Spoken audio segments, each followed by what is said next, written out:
Vous êtes à l'écoute de l'ORTM, merci de nous rejoindre. Il est 7h à Sandaré, la même heure partout au Mali.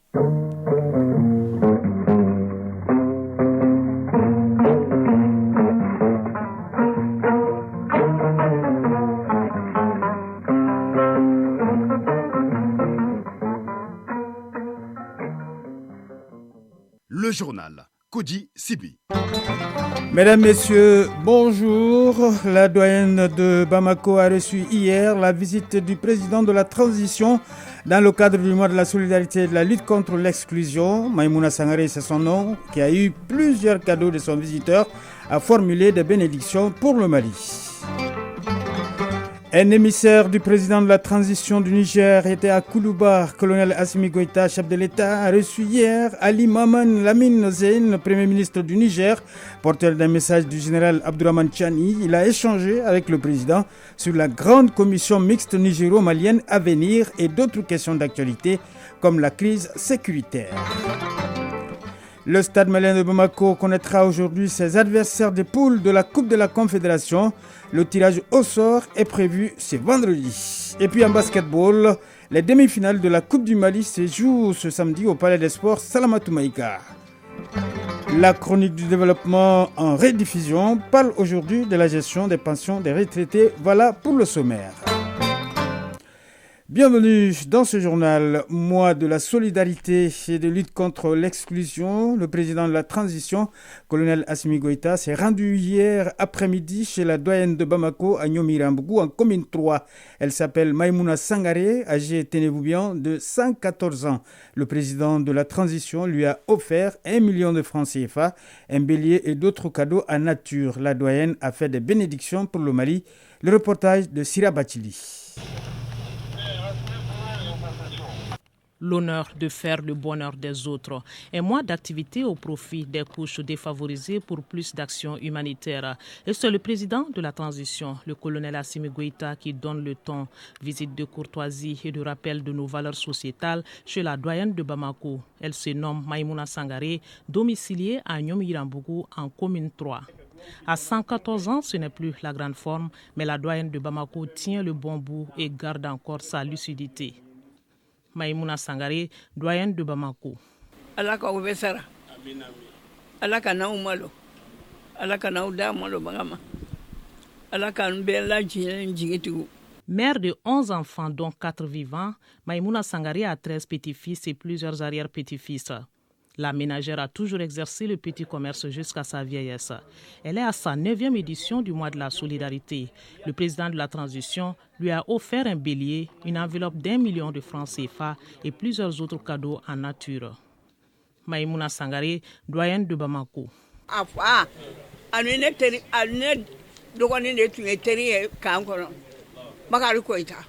Mon jeune frère et Bakari Goïta, père du président Goïta, étaient des amis au camp. Que son âme repose en paix. Que Dieu assiste le président Goïta et veille sur lui. Lui qui inspire confiance. C'est le morceau que je dédie au président Goïta.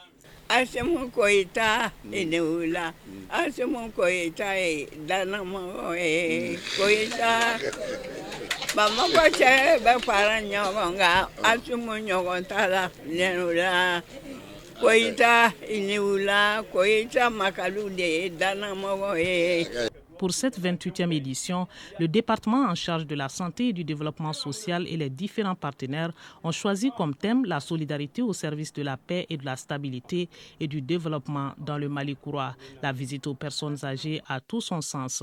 Colonel Assaba Diallo Touré, ministre de la Santé et du Développement social. C'est une culture qui est là, qui est malienne, c'est-à-dire aider les personnes âgées, leur faire honneur pour tout ce qu'ils ont eu à faire pour ce pays. Et les remercier de faire encore des bénédictions pour les pays, pour les enfants du pays et pour le Mali. Le président de la transition, le colonel Assimi Goïta, chef de l'État, président de tous les Maliens, a donné l'exemple et a donné le ton. Donc on exhorte tous les Maliens à lui emboîter le pas pendant ce mois et à faire le même exercice. Un rappel donc de la conscience nationale, la nécessité pour chacun de se sentir concerné par le mieux-être de son prochain. Les populations des quartiers environnants de Nyomirambougou sont venues dire merci au président de la transition et lui ont notifié leur soutien face à la situation que traverse le pays.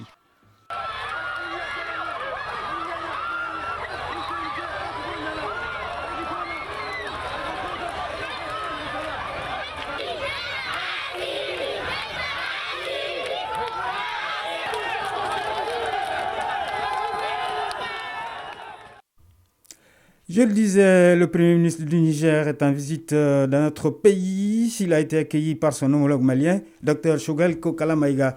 Les deux délégations ont eu une séance de travail au cours de laquelle ils ont exprimé leur désir de renforcer la coopération bilatérale, notamment dans les domaines de la sécurité, de l'économie et de l'électricité. Les détails avec Aloussène Touré.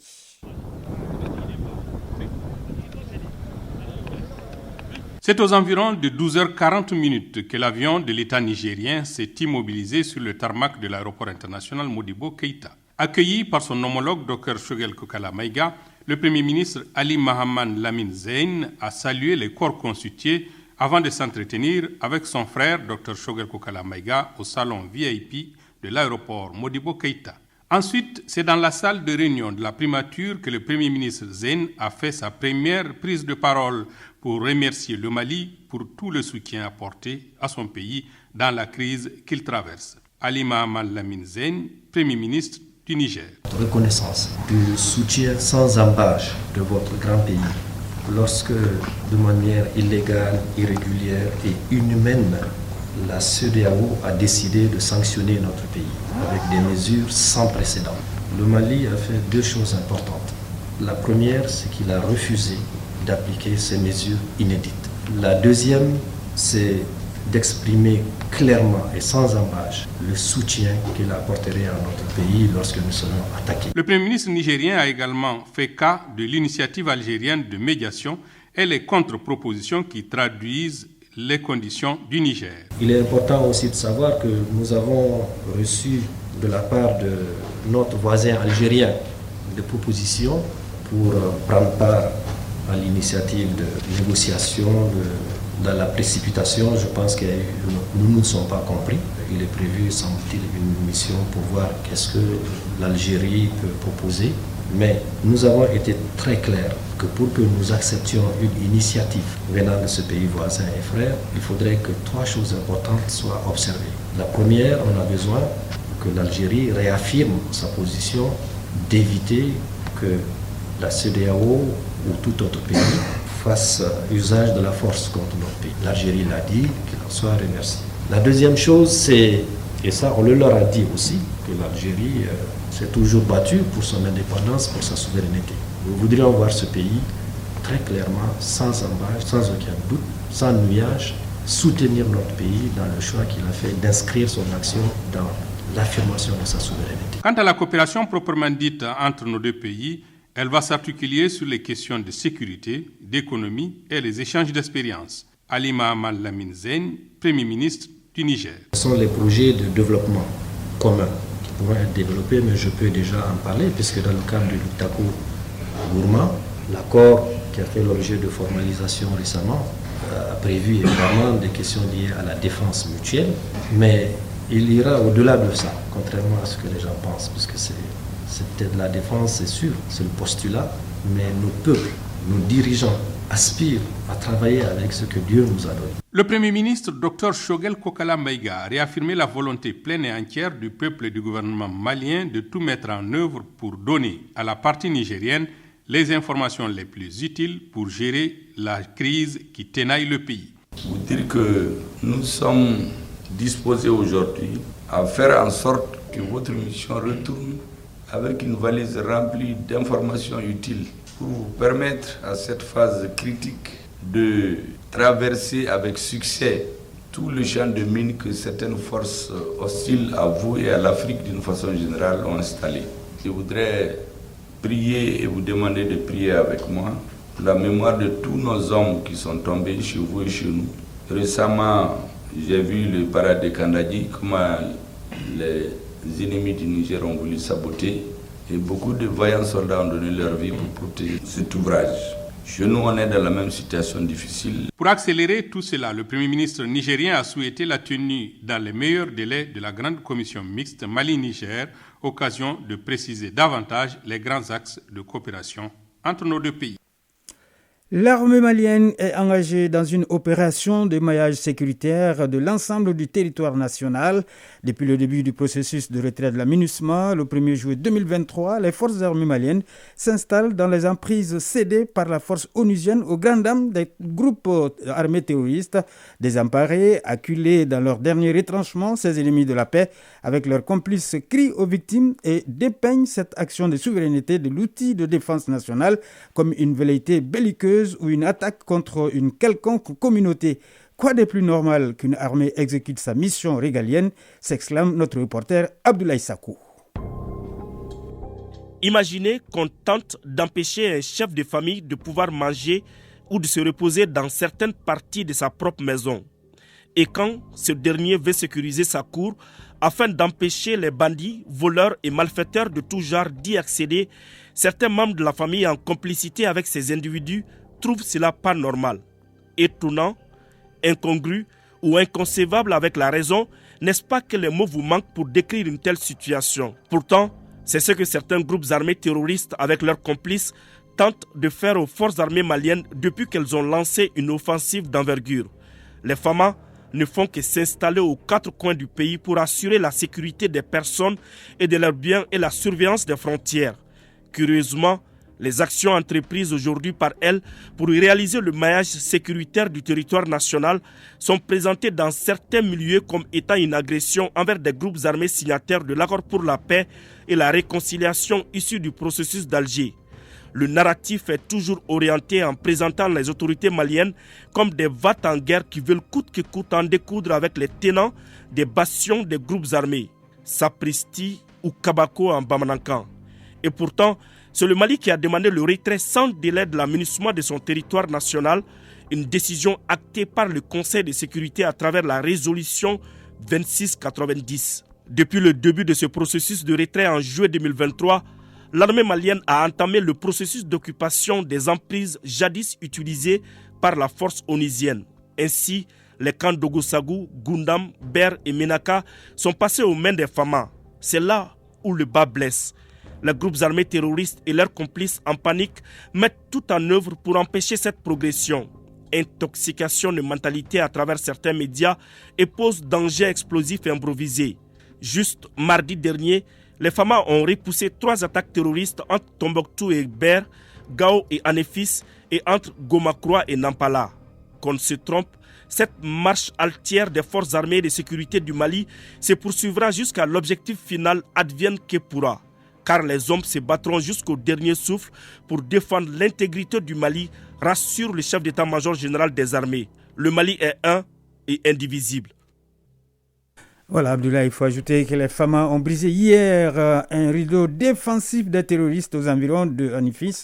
Plusieurs pick-up des terroristes ont été détruits avec un bilan humain très important. Le chef d'état-major des armées rassure les populations que les forces armées maliennes mèneront à bien ce noble devoir de reprise de toutes les emprises, initialement aux mains des forces onusiennes. Nous vaincrons. Un émissaire du président de la transition du Niger à Koulouba, le président de la transition, le colonel Assimi Goïta, a reçu hier le premier ministre du Niger, Ali Maman Lamine Zein. Il était porteur d'un message du général Abdourahmane Tchani au colonel Assimi Goïta. Les deux personnalités ont évoqué la tenue très prochaine de la grande commission mixte nigéro-malienne ainsi que d'autres sujets d'intérêt commun comme la crise sécuritaire. Nous vous proposons d'écouter l'émissaire nigérien à sa sortie d'audience, des propos recueillis par notre reporter Mamari Kone. J'ai été porteur d'un message du chef de l'État nigérien, le général Tchani, et dès notre arrivée, j'ai été reçu par mon frère et ami Kokala Maïga, Premier ministre.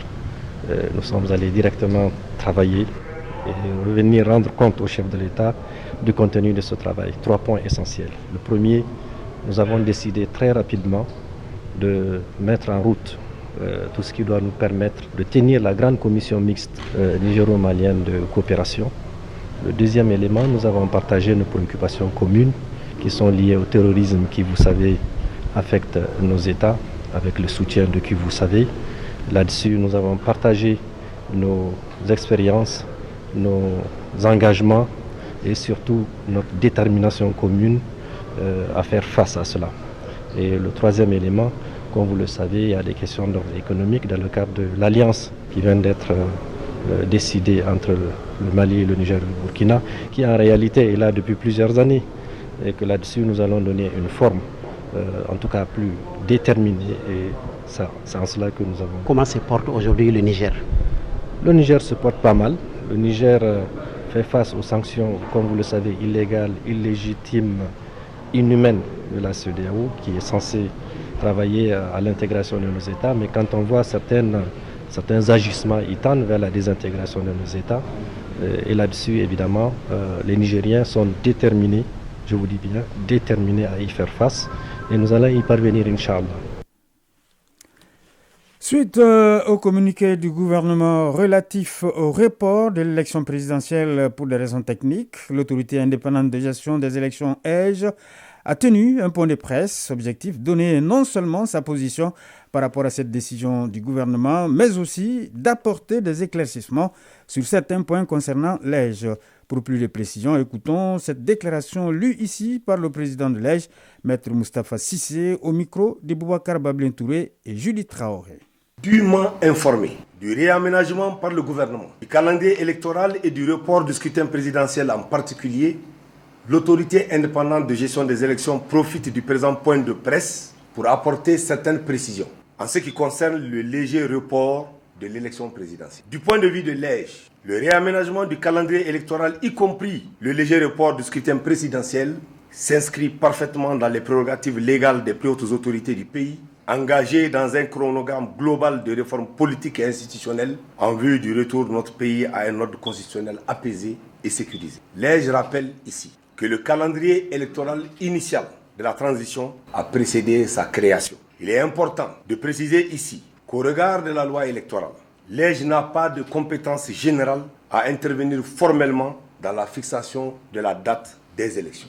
En ce qui concerne les contraintes techniques, le communiqué du gouvernement a évoqué un certain nombre de contraintes techniques. Parmi ces contraintes qui ont pesé dans la décision du gouvernement, celle relative à la prise en compte des résultats de la révision annuelle des listes électorales dans le fichier électoral à partir de janvier 2024. Cette contrainte, bien sûr, interpelle directement l'EGE qui en assure la pleine responsabilité. Conformément à la pratique en vigueur depuis 2002, avec l'informatisation des listes électorales, la clôture des opérations de révision annuelle des listes électorales le 31 décembre 2023 coïncide avec le début des opérations de mise à jour du fichier électoral par l'autorité indépendante de gestion des élections. L'EGE retient en définitive que le léger report de l'élection du président de la République doit être compris dans l'esprit d'une démarche commune avec le gouvernement, les partis politiques et la société civile d'imprimer au scrutin de fin de la transition le label d'élection transparente, crédible, inclusive et apaisée pour le bien de notre pays. Quelques mots de l'actualité hors de nos frontières. La France va débuter le retrait de ses forces armées du Niger. Après des semaines de vives tensions entre les deux pays, l'état-major français des armées a annoncé hier que le retrait des militaires présents au Niger allait débuter dans la semaine. Le président français Emmanuel Macron avait annoncé le 24 septembre dernier la fin de la coopération militaire avec le Niger et le départ progressif des 1400 militaires français présents dans ce pays d'ici la fin de l'année. Une volonté des nouvelles autorités nigériennes qui ont dénoncé les accords de défense liant Niamey à Paris après la chute du président Mohamed Bazoum. Au Libéria, près de 2,4 millions d'électeurs sont amenés à choisir leur président le 10 octobre 2023. Parmi les candidats en lice figure le chef de l'État sortant, Georges Weah, qui brigue un second mandat. Le bilan de ces 6 années passées à la tête du pays reste toutefois mitigé pour le politologue Abdoulaye Kiatamba, l'ex-superstar du football, élu en 2018, n'a pas assez affiché de volonté politique pour dire qu'il allait mettre fin à la corruption notamment. En Ukraine, au moins 51 personnes ont été tuées hier et 7 autres blessées par une frappe russe à Groza. un village de l'est du pays. L'annonce a été faite par le président ukrainien Volodymyr Zelensky qui avait auparavant donné un bilan provisoire de 48 morts. Les victimes étaient rassemblées en marge des funérailles d'un des habitants du village, selon le ministre ukrainien de l'Intérieur, Igor Klemenko. La page des sports, c'est tout de suite.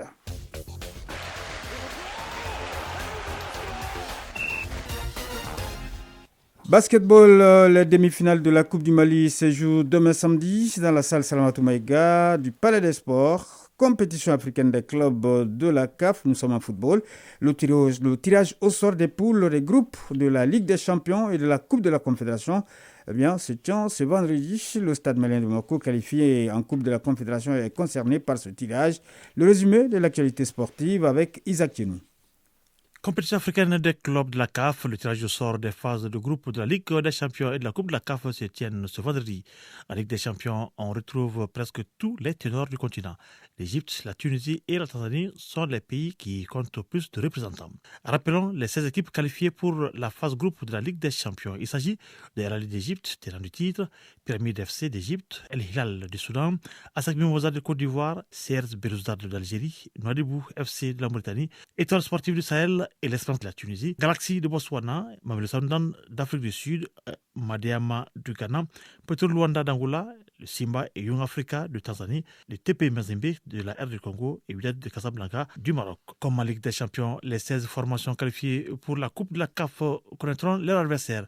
Les 16 qualifiés sont donc le Saman de Bamako, notre représentant, Abou Selim, Al Hilal de Benghazi de Libye, ACP Le Pito et Sagrada Esperança d'Angola, Club africain de Tunisie, Diable Noir du Congo, Dream FC du Ghana, Futur FC de l'Égypte et RC Berkane de Maroc, et Shekoukoun United d'Afrique du Sud et Super United d'Afrique du Sud, Soir de la Guinée, River United du Nigeria, le Zamalek d'Égypte, le SEM d'Algérie, tenant du titre.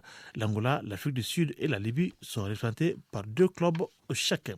La Coupe du monde de football 2030 promet d'être historique. Pour la première fois, donc, la compétition sera co-organisée sur 3 continents, Afrique, Amérique et Europe, notamment le Maroc qui succédera à l'Afrique du Sud, le premier pays hôte africain en 2010. L'enthousiasme est palpable au Maroc qui vient d'obtenir donc en espace d'une semaine l'organisation de la CAN 2025 puis de la Coupe du monde 2030. Le président de la Fédération royale marocaine de football a souligné l'importance de cet événement qui fait figure d'accomplissement. Le cabinet royal a lui aussi publié un communiqué concernant la décision du Conseil de la FIFA. Cette décision du Conseil de la Fédération internationale de football salue et reconnaît la place de choix du Maroc dans le concert des grandes nations. Rendez-vous dans 7 ans. En ce qui concerne le football sur le plan national, le championnat de Ligue 1, première journée, initialement prévue ce week-end, est reporté. Et on termine par le basketball. Les demi-finales de la Coupe du Mali se jouent demain samedi dans la salle Salamatou Maïga du Palais des Sports. Les hommes de Attack Club de Kidal et ceux de l'AS Real de Bamako donneront le temps à partir de 14h. À 16h, l'AS Real de Bamako tentera d'écarter le Djoliba Andam. Et à 18h, toujours en Dame, le Saman de Bamako, détenteur du trophée, jouera contre Calaban Sport Club. Les hommes de l'ISFAS et le Saman de Bamako seront aux prises à 20h pour le dernier ticket de la finale. Tous les matchs se joueront dans la salle Salamatou Baïga du Palais des Sports. Chronique de l'environnement. La chronique du développement en rediffusion porte sur la gestion des pensions. La pension est le revenu d'une personne en cessation d'activité professionnelle ou à la retraite en remplacement de son salaire. Alors, comment procède-t-on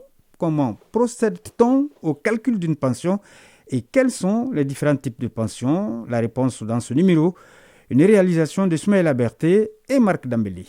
Après plusieurs années d'activité, tout agent, salarié, civil ou militaire du secteur public ou privé et ayant atteint l'âge légal est appelé à faire valoir ses droits à la retraite. Cette cessation d'activité professionnelle donne droit au versement d'une allocation de substitution au salaire à l'agent ou à ses ayants droit appelée pension. Comment procède-t-on au calcul de la pension?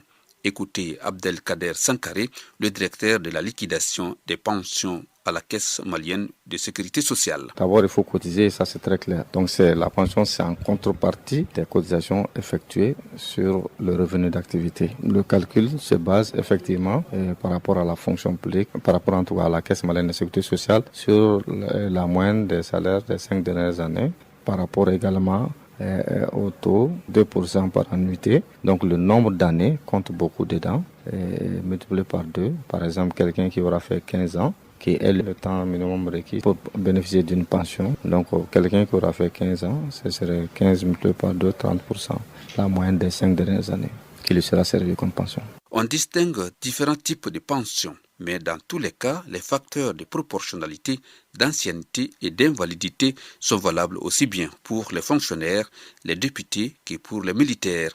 Abdelkader Sankaré. Pour un fonctionnaire, par exemple, il y a une pension d'ancienneté. Si l'intéressé dure dans la fonction, et il y a une pension proportionnelle. La pension proportionnelle, c'est à partir du minimum requis, qui est 30%. De 30% jusqu'à 54%. À partir de 54%, on peut estimer qu'il y a une pension d'ancienneté. C'est-à-dire que c'est le nombre d'années qui détermine cela. Donc quelqu'un qui n'a pas fait 27 ans, comme pour les civils, et 25 ans pour les militaires, ne peut pas prétendre à une pension d'ancienneté. Donc prétendre à la pension d'ancienneté donne automatiquement aussi droit généralement aux prestations familiales, sur lesquelles il n'y a pas de cotisation pour la fonction publique. Par rapport aux militaires également, il y a la pension professionnelle, la pension d'ancienneté, effectivement. Donc 15 ans pour la pension professionnelle et 25 ans pour la pension d'ancienneté en ce qui concerne les militaires. Mais il y a également les soldes de réforme, c'est-à-dire quelqu'un qui n'a pas atteint ce nombre d'années pour les militaires, qui a fait la cessation de fonction par mesure disciplinaire.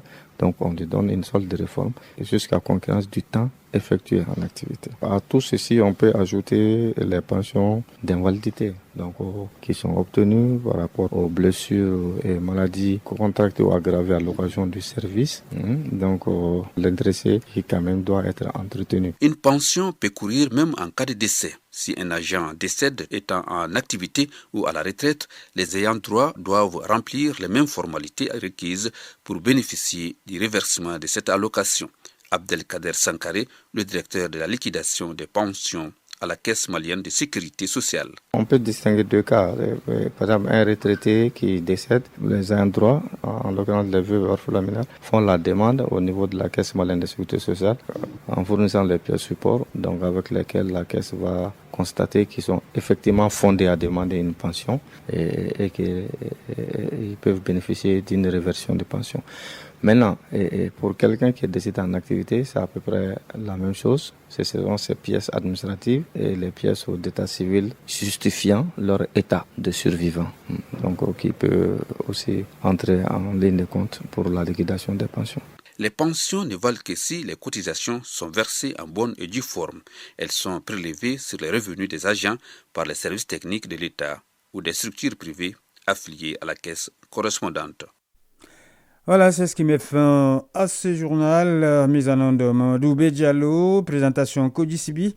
Merci au rédacteur en chef Bourama Traoré qui m'a aidé à le préparer. Cheikh Omar Traoré pour les plateformes digitales. La page météo tout à l'heure avec Mahamadou Keita. Nous vous souhaitons de passer une excellente journée de vendredi en compagnie de nos programmes.